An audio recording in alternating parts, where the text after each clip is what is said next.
Yo, how's it going, everybody? My name is Durzo, and welcome back to the Twilight Forest. Last episode, we had a bit of an issue getting a hold of a Naga to kill, so this episode, we're going to make sure that we get one. Let's go ahead and take a look. I've done a little bit in between this episode and the last. I ran all the way around and filled up our magic map, and as you can see, there is no Nagas on here. That was quite a bummer. Well, other than the Naga that is, right there by us, but we've already been there, and he has gone all ninja on us and disappeared. But luckily, right outside of the bounds of the map, actually, you can see here the big square that I made to fill out the map. The map actually shows you more than this map does. So the magic map actually shows you more of the terrain and what's around you, so I didn't actually have to cover all this space. Luckily, though, I did find a Naga here, or a Naga courtyard there, and a Naga courtyard here. So I did find two that we can get to. They are just outside of the map boundaries. So we have that going for us, which is nice. I went ahead and made myself a new sword, apparently with ruby swords. I did not know. The base attack of a ruby sword is actually 8 damage, 8 hearts of damage. I'm not sure if that's hearts or if that's actually ticks of damage, because I believe I have 20 actual ticks of damage, but those double up into each one being a heart. So I'm not exactly sure. It just says plus 8 attack, so I don't remember which one that is. I think that's just the tick damage, though, so that's a little under half of a normal life. But that one actually does more, whereas the iron does 6. The sapphire, I think, does 7.25. I'm not sure about the, what's this, peridot? That stuff. And yeah, so I made one, put a level 1 on it, got Bane of Arthropod, so it was garbage. I tried to make another one, got Unbreaking, still not that good. What I'm going to do, though, I have my iron armor, which is about to die. It's not very good, though, so what I'm going to do is I'm going to make myself a set of diamond armor, because we have the diamonds to do it right now, and why not? It's always good to be a little bit more prepared. Now I have this as a backup set of armor. I'm also bringing this sword, and I made another bow and put 1 level on it to get power 1. That will also be a backup bow, just in case I die. I really don't want to. I mean, the goal is not to die, as always. But just in case, I want to be a little bit safe. I'm going to go ahead and leave my magic map here as well. I'm bringing this stuff, and I'm going to get just enough wood to make myself a chest. So, one thing also while I do this, chest right here, good. One thing I wanted to talk about with Morph. So everybody's been saying that I should be able to fly with the bat, and actually I can go ahead and confirm, we looked into it, there is a config option that is actually set that you cannot fly as any of the mobs that can fly until you have gone to the Nether. It's actually a trigger. So once you go to the Nether, any forms that can fly instantly have their flying turn on. So we have not been to the Nether here, and we're not going to go there for a while. The config can be changed. I could straight up turn it off so that I could fly as a bat, but I think that's a really good challenge with it. Makes it a little more balanced. I mean, I know in normal Minecraft that's not that balanced, but considering we're here and the limitations that I have put on myself to... I have no idea where I'm going. Hang on, sorry. Let's pay attention. Alright, so I need to go off in that direction, I believe. Yep, okay.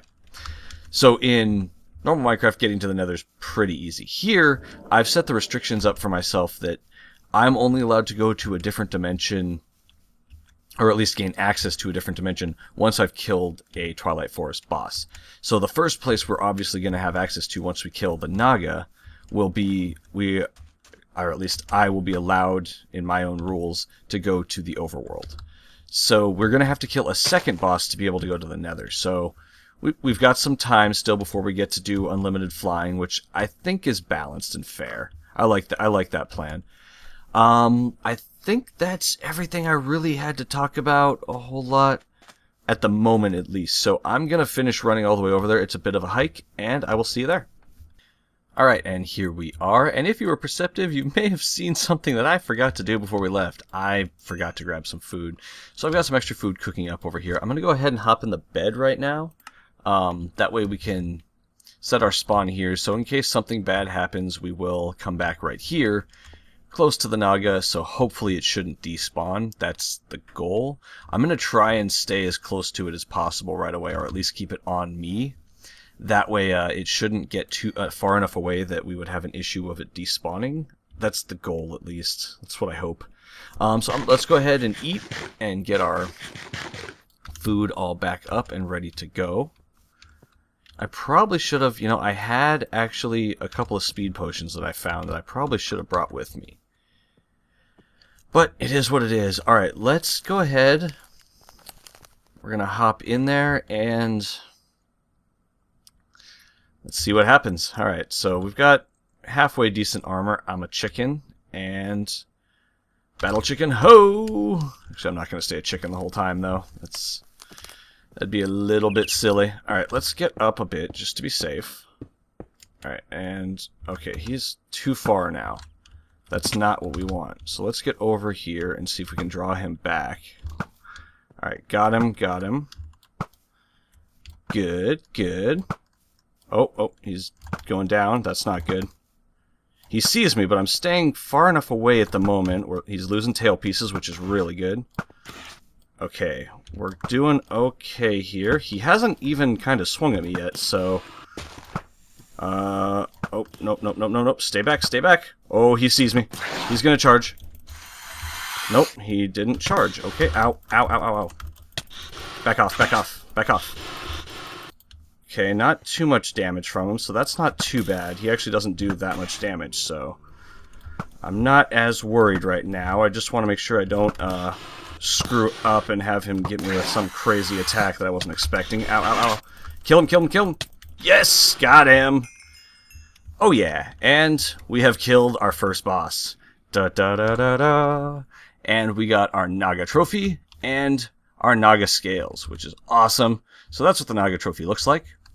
It is its head. We have taken it. And the first trophy is ours. I now am granting myself access to the overworld. I'm not going to go there yet, of course. Luckily, we did not need our backup. Oh, a little bit of lag.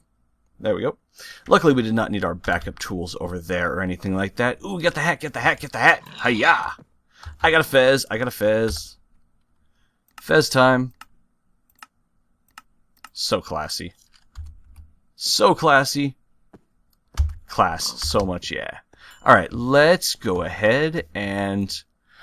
That didn't take too long. Let's go ahead and pop home, and we're going to make a couple of other things before we call it an episode. Alright, we are back, and let's go ahead and throw our first Twilight Forest trophy right here. Looking good. Alright. So that is fantastic. We have that all done now. I am running out of chest storage space. That is going to be next episode. I'm going to figure out this kind of whole storage issue.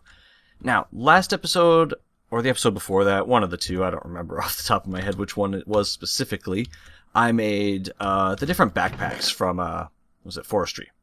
And then I got a comment saying that I should try out the golden bag of holding, and honestly, I didn't even know this thing existed. So, what's the bag of holding?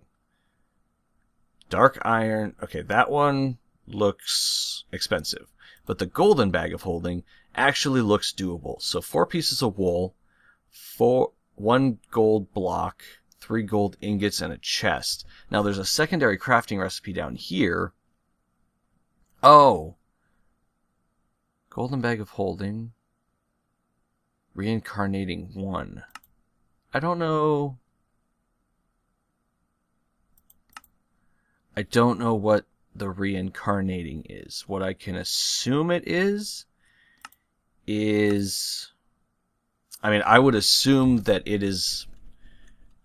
comes back with you after you die. That's my assumption. For now, though, let's go ahead and let's see how we're doing for gold and stuff. Alright, you know what? I really need to get some other machines made, too. How much time am I on right now? Alright, we still appear to have plenty of time left. The way I record is kind of difficult because I actually record my audio from my mic and the game in separate programs. So I kind of usually have to record it all as one and then I sync it up later. So I had to go and double check that real fast. Basically, I want better ore processing, at least at the moment. It's thundering and raining, of course. Hopefully that's not too loud. What I want to do, though, is we need to get into some machines here. I'm going to use a little bit of machines, and I think I'm going to use actual thermal expansion, which I've never really used before. So this will be a learning experience for all of us, and it should be fun. So let's go ahead and check out a little bit of, come on. Oh, the thunder. Let's pop down here and check out thermal expansion. As you can see, thermal expansion adds a lot of stuff. I don't know what most of it does. I'll be perfectly honest with you guys. I'm going to use the simplest of things, which are, let's see. First thing I want to make would be a pulverizer. Pulverizer. That requires redstone reception coil, a piston, and a machine frame. Machine frame is glass, iron. Okay, good. I was going to say, I don't have steel yet. And gold. You know what? Let me start getting a bunch of these materials together, and then we will get rocking on this.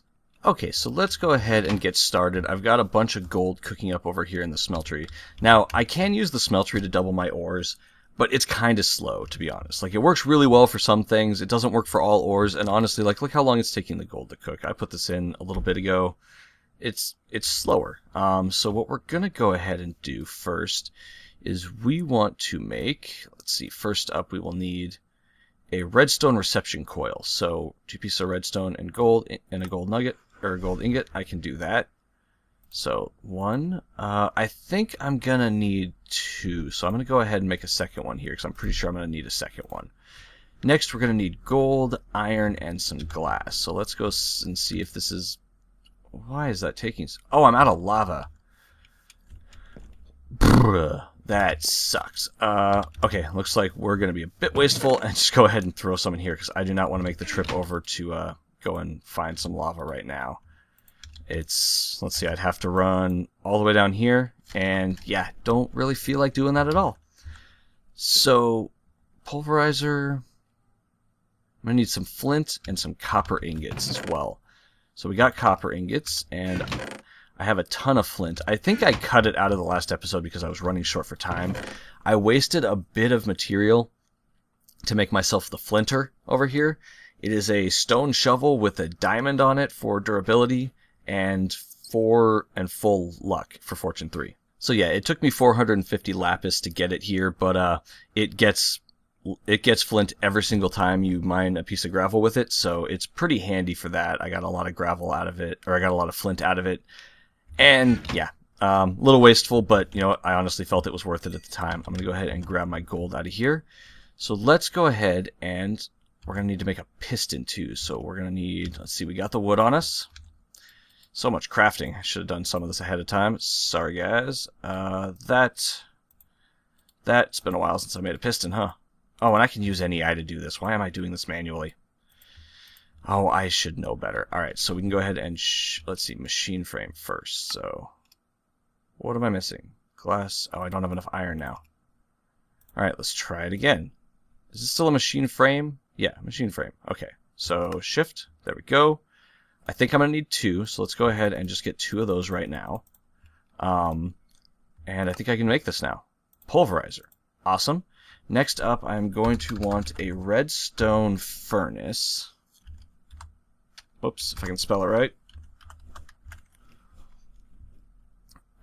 Redstone furnace from thermal expansion. So we need bricks, copper, redstone, and another redstone. Okay, so I need to make bricks. You know what? I don't have any of those pre-made. Give me a sec. Alright, and 2 bricks later, I think we should be all good now. Excellent. So now we have a redstone furnace and a pulverizer. The problem is both of these need power. Coal and all that's just not gonna, you can't just throw that straight in. So what we are going to look at is a steam dynamo. I'm kind of stealing this straight from the beginning stages of what Direwolf did on his Let's Play because it seemed to all make sense. So we need copper gears and a redstone transmission coil, which requires some silver. I think I have silver. Silver. Okay, cool. Let me grab the materials and we'll be back so you don't have to watch me like smelt all this stuff up. Alright, so I think I got everything made up like this. I've got 3 different kinds of copper ingots here from 3 different mods. So what we're going to need is we're going to need some copper gears. Now there are two different kinds of copper gears. One is 4 pieces of copper wrapped around an iron ingot. The other is the Buildcraft one, I think. So this one is the thermal expansion one, and this one right here. Oops, I missed it. This one right, nope, that one. With the stone gear is the forestry for Minecraft. Okay, so that's a forestry one. We're going to go ahead and do that one because it's a little cheaper, doesn't waste any iron, just some stone and some sticks, which I'm okay with. I want to have, I'm going to need more sticks than that. I want to have 2 of these steam dynamos to power up because we're going to need at least that much power for these base 2 machines to run at full efficiency. So let's do that and that. Get ourselves 4 stone gears. Now we'll do this. Do I have enough? 1, 2, 3, 4, 3, 4. 1, 2, 3. And I can throw this one here now and make 4. I've got some more copper cooking up right there. Break that because that's not supposed to be there.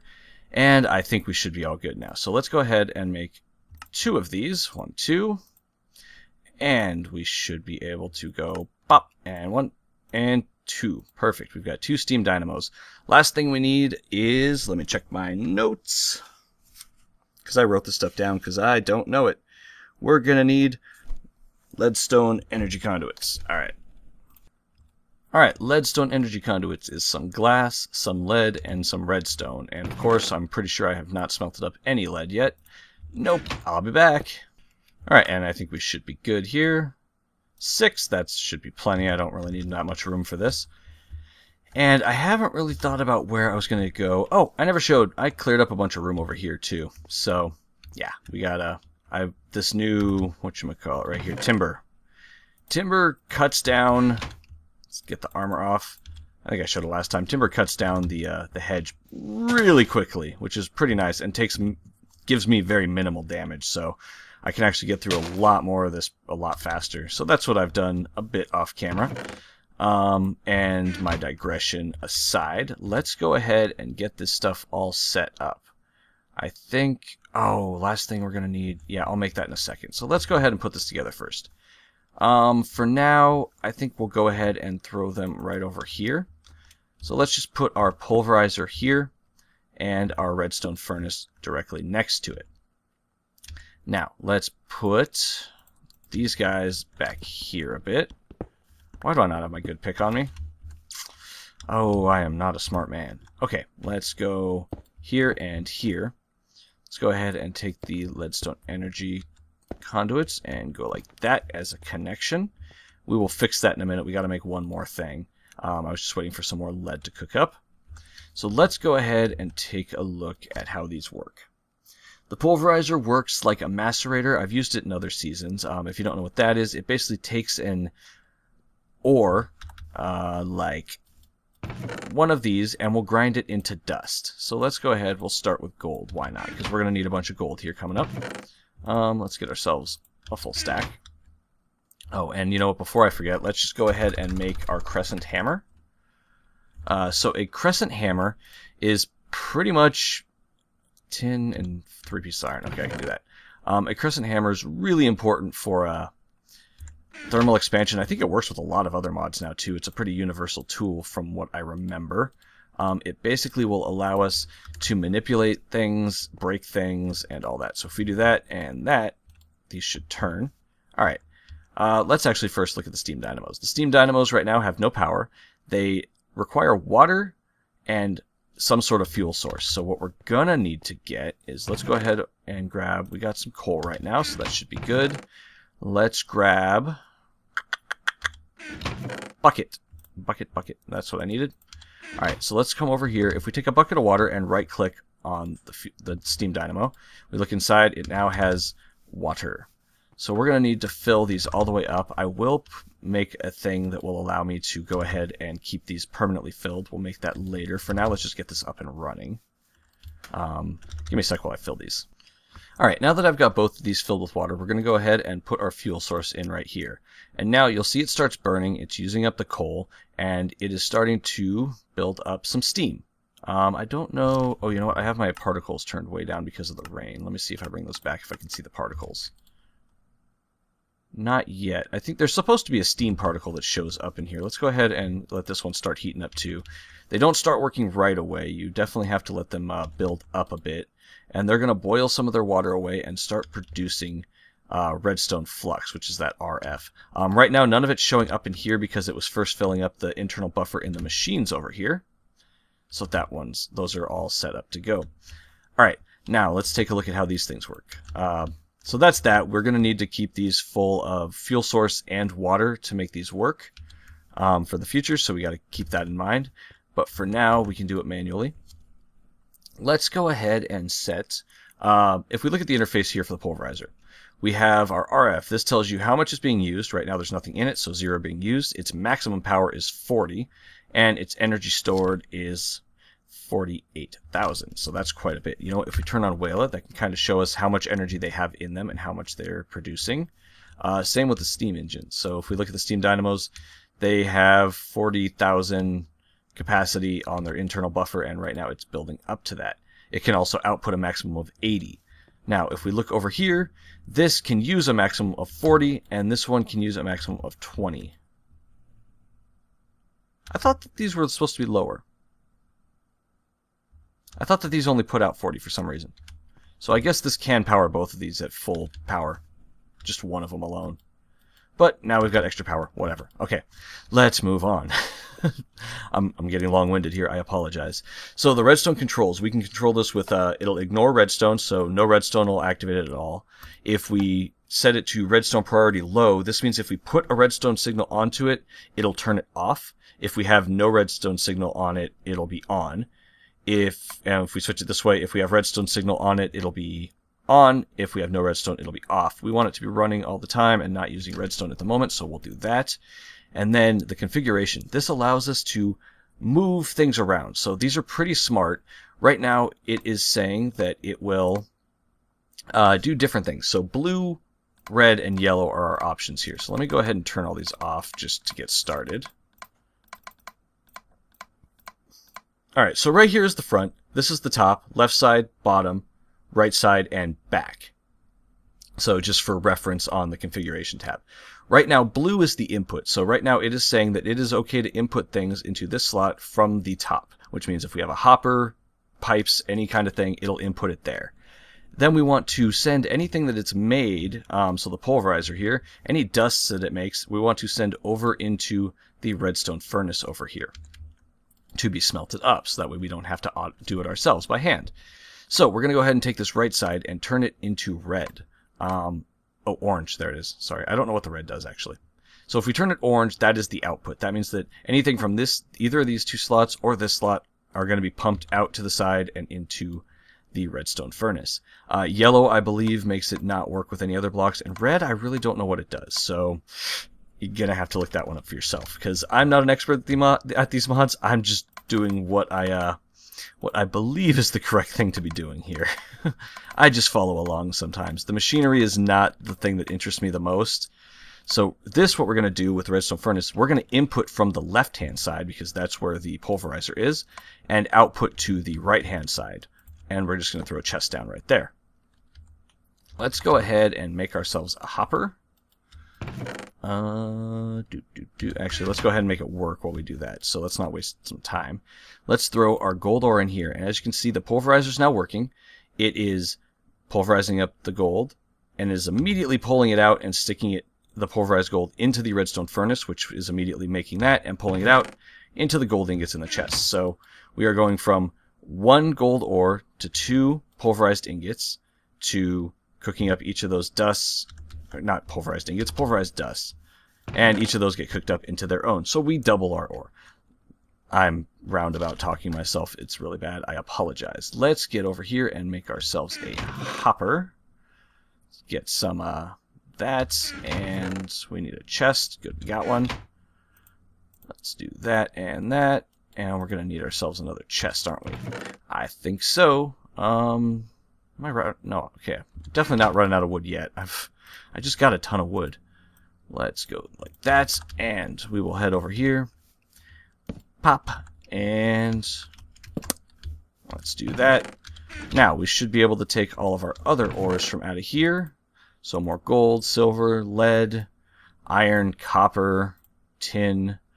I don't know if it works on the gravel, actually. Aluminum. I don't think... No, aluminum can't go through this process. So let's take all these. We'll go ahead and throw this right up here.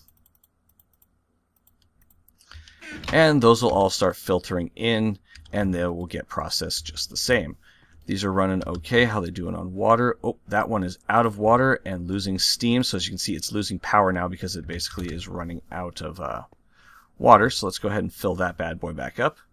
Alright, so this thing is plugging away. Let's go ahead and pop over now and make this golden bag of holding, which is the reason I put all that together in the first place.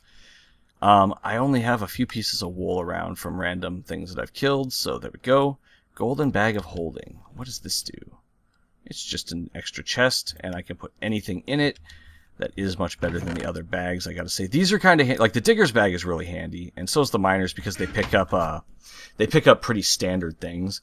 But for everything else, the golden bag of holding would be really nice. That way I can throw a lot of extra stuff. You know, just random things you get when you're in the dungeons. Like, you get a lot of just weird stuff. If we take a look, I mean, I've gotten fish, ink sacs, which are really important. We're gonna have to actually get to. I have an idea for a squid farm, which I think would be pretty cool. What else? Yeah, like just random stuff that you get in chests. So it's really nice to have an extra thing to carry around a lot of stuff. I do want to know what this is, though. So reincarnating one. I really assume it just means that it'll come back with me if I die. But we can also make, so from running around, I found a few more Charm of Keepings. And we can go ahead and do that and make ourselves a Charm of Keeping level 2.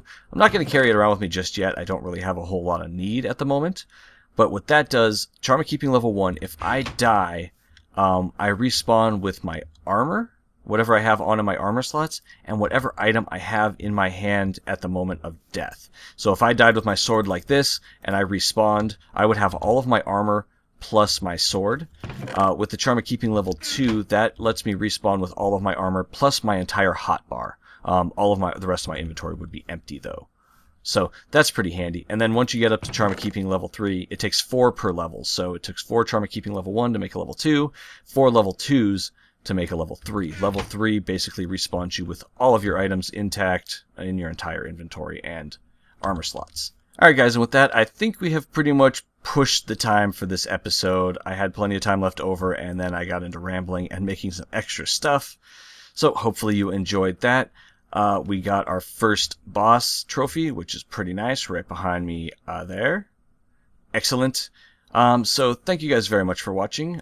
Please remember to hit that like and subscribe button if you enjoyed yourself. I really appreciate it. Other than that, I will talk to you guys next time. Have a good one. Later.